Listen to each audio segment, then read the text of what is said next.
Okay, so Monkey Man. This is the new film, right, from Dev Patel, who co-wrote it with John Collee and Paul Angunawela.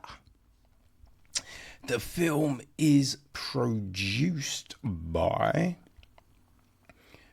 Robert Boucage, right, Ian Cooper, Kenny Gage, Christine Hebler, Basil Inwank, Erica Lee, Anja Nagpal, Dev Patel, Jordan Peele, Wynn Rosenfield, what is this? Samarth Sahani, and Jonan Thomas. It's executive produced by Stephen Folbott, Baby Tamba, Andrea Spring, Adam Sommer, Alison Jane Rooney, Natalia Pavashikaka, Sergio Maraboyana, Cheryl Lieb, Aaron L. Gilbert, Jonathan Furman, and Jason Clough. It's associate produced by Daniel F. Larson. It's co-produced by Mike Willun,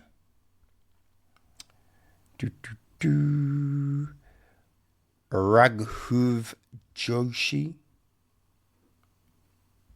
and Tilda Cobham Hervey. Line production from Megan Apafuri.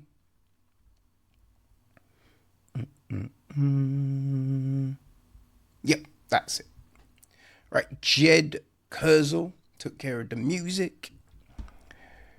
Sharon Meyer is on cinematography. Right, Joe Galdo, David Jansk, and Tim Murrell all took care of editing. Casting, we have Sia Latif, Poraz Sawamet is production design. Art direction is Armand Zolkerman. Set decoration is Yasmin Sefi. Costume design is Divya Gambhir and Nidhi Gambhir. Hair and makeup, we have Sophia I. Ruiz and Amy Masibo. Our cast. All right, our cast. Well, our main character doesn't actually have a name. He says it's Bobby at one point, but that's not really his name. He kind of goes by Kid, right? He's played by Dev Patel. A younger version of him is played by Jatin Malik. There is who next? Well, I guess we've got Tiger, right, played by Shatul Kopi, right, and then you have some of the other fighters under Tiger's regime. There's King Cobra, aka Shere Khan, played by Brahmin Chab.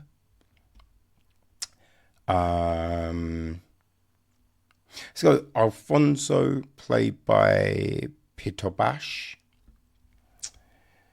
There is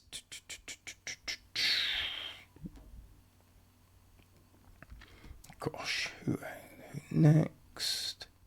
Queenie Kapoor, played by Ashwini Kalsekar. Sita, played by Sobhita Dulpa Patel. We got Rana, played by Sikandar Kaur. Baba Shakti, played by Makrand Deshpande. Alpha, played by Vipin Sharma. Neela, played by Aditi Kalkunti. Mirza, played by Jamon Thomas. Lakshmi, played by Pihan Abdul. Shiru, played by Shahami. Adesh Joshi, played by Vijay Kamur. Nishit, played by Gino A. Samuel. Dimple, played by Baby Tamba. Got Lucky, played by Hashit Marwa.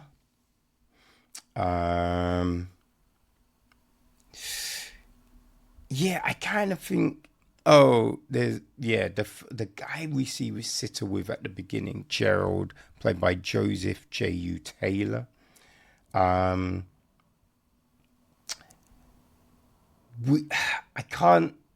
His mum, right? Kid's mum doesn't, they haven't really listed her character. But that's probably our main loss of people, right? The gist of the film is this.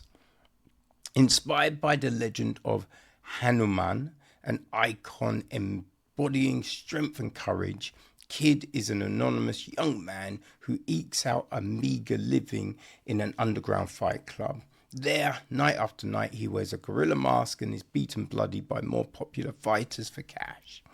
After years of suppressed rage, Kid discovers a way to infiltrate the enclave of the city's sinister elite. As his childhood trauma boils over, his mysteriously scarred hands unleash an explosive campaign of retribution to settle the score with the men who took everything from him. Bum, bum, bum. So yeah, that's the gist. It's not a original story, right? But it's this kind of visceral action flick, which can be fun, right? Now, I was looking at info on this, and supposedly, right, on Wikipedia it says that Patel conceived an image of a man wearing a monkey mask in a wrestling ring, right? I'm just like, it's not particularly an original image, right? Conceiving that, I've seen that image, you know what I'm saying? It's just like, okay. But, right, it's interesting to see people's takes on things. It's interesting, right? Sometimes I feel people have these goals, ambitions, but the finished work doesn't necessarily, I feel, capture that. Because Patel, right, he said about making an action flick, I think the action genre has sometimes been abused by the system. I wanted to give it real soul, real trauma, real pain, and I wanted to infuse it with a little bit of culture. Okay, right? I don't know, right? I've seen plenty of films that have a cultural elements to them. Right, I don't necessarily feel this film has got more soul than anything else, action-wise. When you look at John Wick, right, the first film was all about, essentially, his dog being killed, right? It was a present from his wife who died. And then the dog's killed, right? So he lost his last remaining connection, physical connection, living connection to his wife. That's soul, right? You can say that's soul. So, I mean, there's plenty of films with this thing in them. But Monkey Man, I was interested to see, as I said, to see what Patel would do. Like, we open up and we have got this whole fight, right? He's getting beat up. And that's all fine. But I think a thing with this, and it's one of those things that we see a lot of times in action films, someone might get beat, like beat, but then they're moving and they're absolutely fine next shot, essentially. When y'all gonna have bruises, man. You're gonna have bruises. It's not gonna be as easy moving, right? Especially getting hit in the head. There is a thing called concussion, right? And this is something I loved about the Marvel stuff that first hit on Netflix, right? Daredevil and Jessica Jones, Luke Cage, all of them ones. Punisher, Iron Fist, right? Because someone would get fucked up in one episode. The next episode, they're still limping, right? The fighting ability isn't as crisp because, their arm got yanked. So the movement, they haven't got full movement back quite yet in their shoulder. And you're like, yes, right? Someone gets rocked and then they're shaky because their equilibrium's all over the place. I like that. We do not get that in Monkey Man, right? He's fighting and getting beat up, but then he's all like, boom, boom, boom, and at the beginning, we see his fighting technique. Not the best, right? He then at one point is on the punch bag, right? On the punch bag, lifting up, buckets of water and stuff like that. Now all of a sudden, he's got refined technique. No.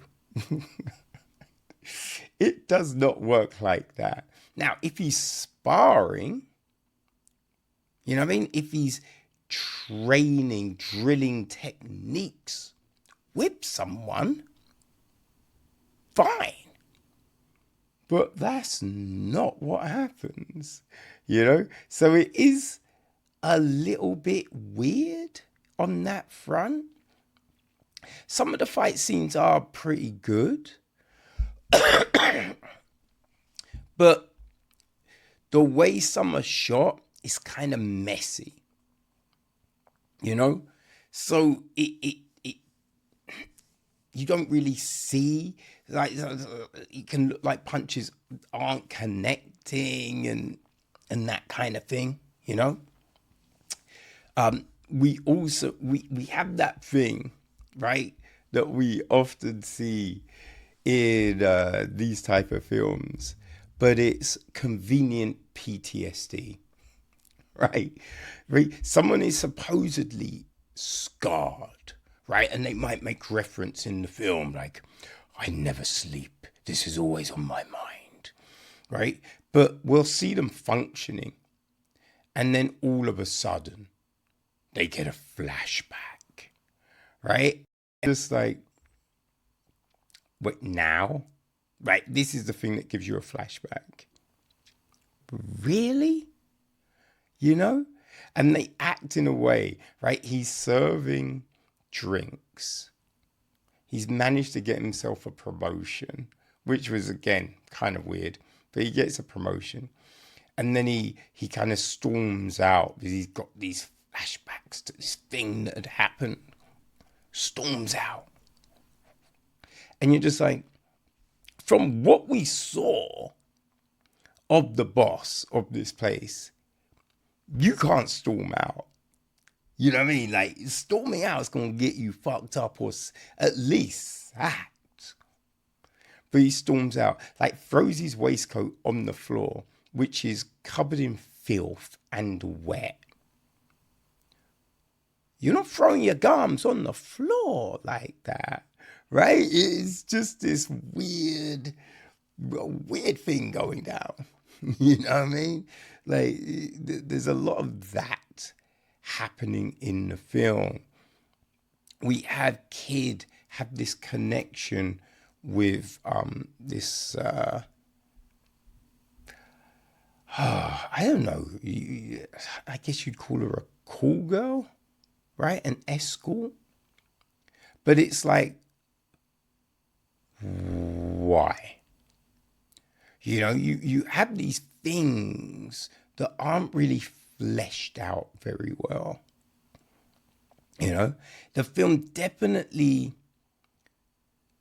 like, it's trying to put a lot into it, right? Like Patel, he, because it was meant to be Netflix. They had originally bought this film, but then they had some hesitance about it, right?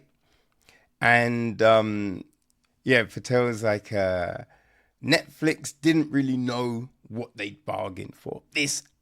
The actual film itself is a lot denser, and it's saying a lot. It's not your usual action scene on page one, and then you continue fighting nonstop. It's trying to do a bit more. And yeah, I mean, it does have a lot in.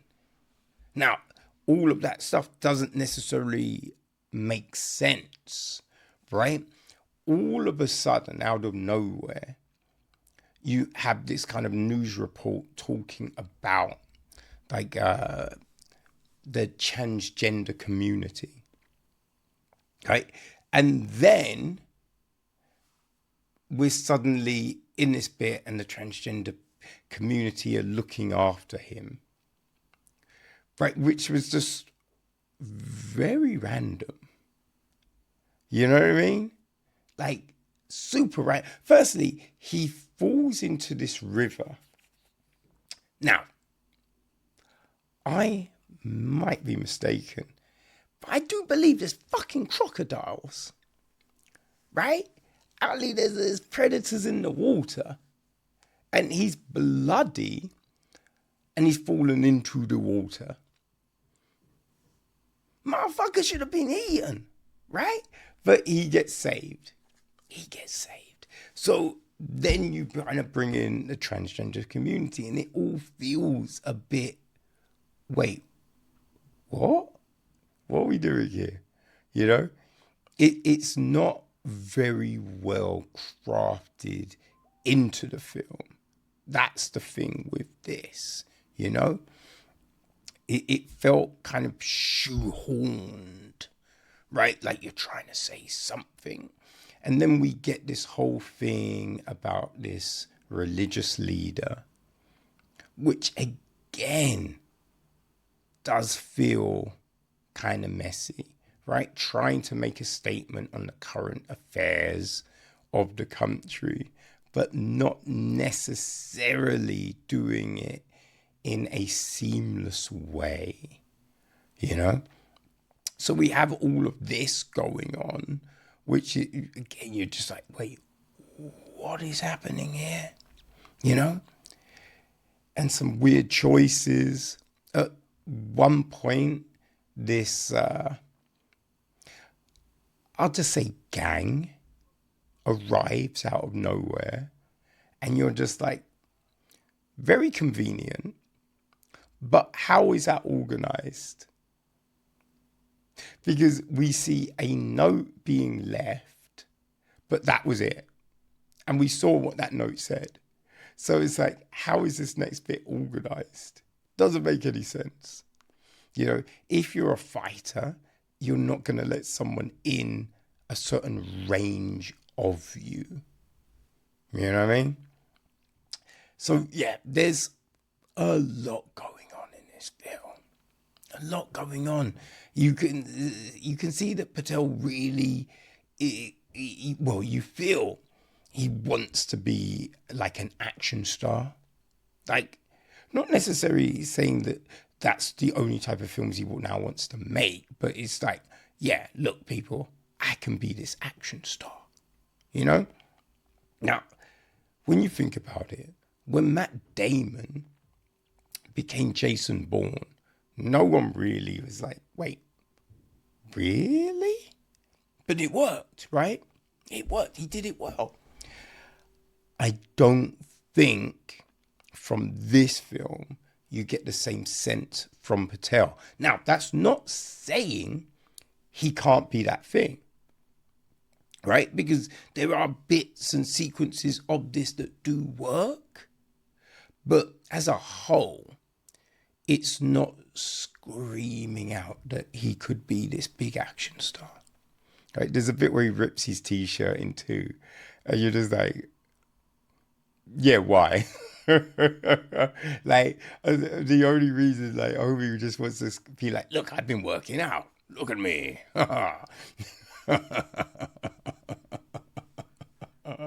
So yeah, there is some odd camera choices. Sometimes the cutaways are very jarring, right? But I get, if you liked stuff like One Shot, right? What else would there be? Ooh, yeah. I mean, there's stuff like One Shot, stuff like Ink, man. Ooh. It's just those action films, like the what Disposables? Not dispose. Jesus Christ, the Sylvester Stallone franchise, right? Expendable. Jesus Christ, yeah, the Expendables. If you enjoy those type of films, then Monkey Man could work for you. You know, stuff like The Beekeeper, right? I thought Boy Kills World was a better version of Monkey Man. You know what I mean? So yeah, if those kind of things work for you, then yeah, you might want to give Monkey Man a shot. Okay? I watched it on Now TV, but it's available on all your favorite, platforms. Some of it is subtitled, and the subtitles are horrible. It did take me a lot longer than usual to watch the film because of that. So yeah, be warned, people. Be warned. But yeah, Monkey Man.